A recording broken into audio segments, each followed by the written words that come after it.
for the Federal Conservatives, Andrew Scheer.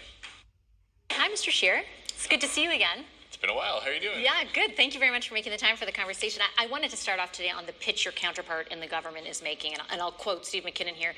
He asked MPs and Conservative MPs and voters to, quote, work together to, quote again, help make this country better. Do you see, from the suite of policies and pitches that they're making so far, something you can identify for Canadians tonight you would work with them on? Well, we're hopeful that they're serious. We saw in the last Parliament the Liberals didn't operate this way. They were happy to have the House of Commons stalled rather than hand over documents relating to one of their scandals. So maybe this is a legitimate new chapter in that. But look, it's quite clear that Liberals had to steal Conservative ideas to get elected. They had to basically concede that Conservatives were right about the carbon tax, about easy bail causing crime waves, and about many other Conservative policies. So that's why we supported things like our idea to remove the GST off of housing. That's why we will support policies that they lift from our platform. Of course, we would support that. What we are on the alert for is when they graft their own tired policies that have been proven not to work onto those pieces of legislation, then it is our job to highlight that for Canadians and to give it all the due diligence that Canadians expect when they elect a minority parliament like this. So in principle, does that mean, and obviously you'd have to see the specific legislation, I'm sure there will be, issues in going back and forth, but in principle, does that mean on things like housing, on things like cost of living, if there are additional tax cuts, particularly, on opening up relationships with other parts of the world, like that is stuff in principle that the Conservatives will support? And I ask, I understand the stuff that goes on here, and you have one take and the Liberals have another about why there was that stasis. But I think Canadians at home ultimately are impacted by that and no advancement of legislation or things that will impact their life. So on behalf of them, in principle, it's not like you're ruling out keeping them in power for a bit longer if there are pieces of legislation? Well, I wouldn't describe it as keeping them in power. I think I would describe it as supporting ideas that we've already committed to. You touched on a couple of files there. So on tax relief, of course, we were the ones for a decade calling for an elimination of the carbon tax. That is absolutely something that Conservatives were fighting for, and we supported that. Removing the GST off of new home construction was a Conservative idea. Liberals voted against that when Pierre Poilievre proposed it. We supported that, and we'll support other things that lower the tax burden. Now, when it comes to building bureaucracies, which is what the Liberal plan is morphing into, they announced $13 billion to build a bureaucratic structure rather than getting out of the way of new home construction. Well, those are things that we can't support. We don't believe that Canadians, unlike the Liberals, we believe that Canadians pay enough in taxes. We believe the government spends far more than it should. The deficit numbers are already eye-watering, and we're hearing rumors that they could be even bigger than Justin Trudeau's last deficit.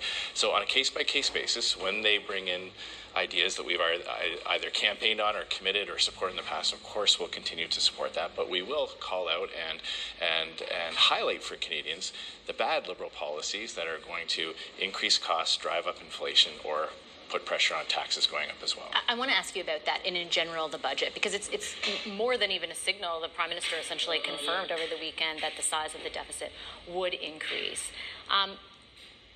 Why are you inherently, and I understand a Conservative principle that you wouldn't want the size of the deficit to increase, but given the economic pressures we face, the impact that has on revenue because the economy is contracting, why are you reflexively against a deficit that grows? Doesn't it add up? Well, first of all, I think we should go back and understand what the Conservatives are generally going to do this session. That is hold Mark Carney to his own standard. So he wrote his campaign platform knowing that Trump's tariffs were in effect. He budgeted that out, and he committed in his platform a much lower deficit number than what they're now talking about. He committed to capping spending growth, even in the throne speech, which took place months after Trump became president and in a full month after the election campaign. So I believe it's fair to hold Mark Carney to the promises on which he got elected. He went to the Canadian people, made a written promised to them, put it in writing in his platform. And I believe it's absolutely fair to hold them to that. Secondly, when the government has to borrow more money, when it's borrowing billions of money, that means it's gobbling up money out of the economy. They are now competing with everyone else who has to borrow money. They're going to compete with you when you renew your mortgage or when you get a mortgage, when you negotiate a line of credit, when businesses go out and try to borrow to invest in the economy. Now they have to compete with the government. So that puts massive pressure on interest rates. It also means taxes at some point, either through the hidden inflationary tax, which we already see inflation going up, or with outright tax hikes, which Liberals have also done in the past. So it's not just that we have this allergic reaction to deficits. There's deep economic principles that Conservatives fight for when we oppose massive increases in deficits. And I understand that. And I think back to the last time a Conservative Prime Minister increased the size of the deficit substantially. It was in a time of economic crisis, right? It was then Prime Minister Stephen Harper who essentially made that decision in order to combat stagnation in the economy, contraction of the economy, rising unemployment rates, all of the things that we see now. I take your point about them saying specific things in the election platform. It's why I have been asking them those same questions over the past number of months. But now we have some real numbers showing us the impact of what Trump's tariffs are doing. A contraction of 1.6% in the second quarter of the economy, 10% loss of business investment. Those are things that will for sure impact the bottom line of the government. Are they, as a result, supposed to just slash and cut? Because I don't know if Canadians have an appetite for that. How about non-event new spending? The $13 billion in a new housing bureaucracy rather than just getting the government out of the way of new home construction. Massive increase in consultants. How about the fact that we're talking about business contraction in the economy, the billions of dollars that they've chased away with their anti-energy development laws? So those are going away. No. It seems like they're getting rid of half of those. Yeah. They've refused to repeal the No More Pipelines bill. They've refused to repeal the shipping ban, which basically means only Canadian energy cannot be shipped off our western coast. Other countries' energy can go up and down the coast. Only Canadians can.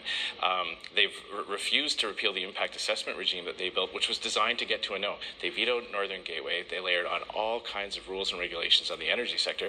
And as a result, tens of billions of dollars have fled into other countries. The United States has signed over deals worth over $750 billion on LNG alone. But that's something that Canada could have done, and then we wouldn't be talking about a massive contraction. So between the spending that's being increased, we would still be talking about contraction not given our dependence on the states. We would have been able to diversify. Northern Gateway would have helped us diversify off of the American economy. Trudeau canceled that. Carney cheered for that. He cheered on and applauded Justin Trudeau for doing that. So Canada, after 10 years of Liberal government, is more dependent on the United States for our exports. It's actually the same. It's 75% of our exports then, 75% of our exports now. No, but when you consider what it could have been, Northern Gateway was a real opportunity to get Canadian energy into Asian markets. But it lost in the courts. No. Justin Trudeau vetoed that. No, it lost in the courts Gateway decided, and then Trudeau decided not to fight it. He didn't appeal the decision from the court. Well, you say tomato, I say tomato. Justin Trudeau had the ability to see that pipeline through. He did not want it. I remember his speech when he explained the reason why he did not want Northern Gateway to proceed, despite the fact that there were multiple partnerships agreements signed by First Nations communities along the way, despite the fact it would have opened up Asian markets. He also stacked the deck against Energy East, which would have taken Western Canadian energy into Eastern Canadian markets, displacing foreign oil. So every way you look at it, the Carney-Trudeau Liberals, the policies that Mark Carney has kept in place, was designed to leave our energy in the ground. That is something that has made Canada's economy weaker and meant that the government has less fiscal capacity to respond to the United States. My sense is, though, that what Carney has said and even started to do is conceding what you just said, basically. That I don't see him doing anything but trying to delineate his government. I'll tell you why. Because he's saying that the Conservatives were right, is my takeaway. Because he's saying we're going to get rid of the emissions cap, for example. C5.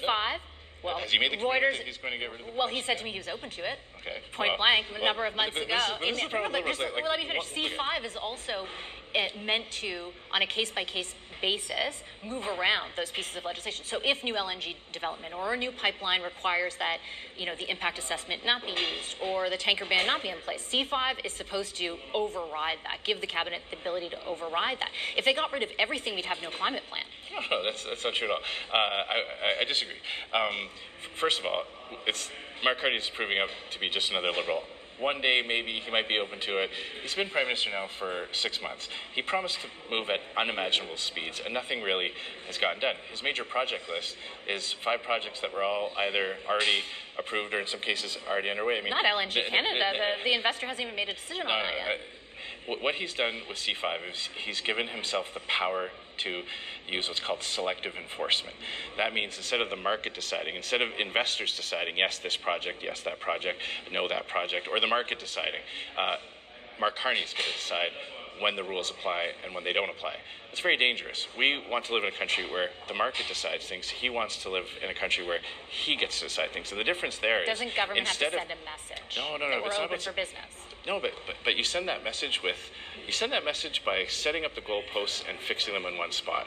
And what we saw with this Liberal government over 10 years, that the goalposts kept moving and back and forth and side to side. What Mark Carney is telling some businesses, some selective companies, that, hey, you don't even have to try to kick the ball at all. And the difference in that is instead of pleasing the market, now companies are going to have to please politicians. Instead of letting the market decide, politicians are going to decide. That is dangerous. Every country that's ever tried has gone down that road, where politicians get to decide when the rules apply and when they don't. Leads to corruption, leads to lack of investor confidence, and it leads to companies moving out of those countries. Even in a time of crisis, though, and I do take that point, but I know that your party has constantly cited this LNG terminal on the water in Germany as evidence of how fast things can get built. Germany essentially brought in their own C5 to override their own environmental laws in order to get that thing built, and it worked. But why just for one company? Why not have an accelerated approvals process based on fixed criteria for everyone? Okay, I'll leave it on that note. We'll let Canadians decide. Thanks a lot, Mr. Scheer. Appreciate your time as always. Thank you.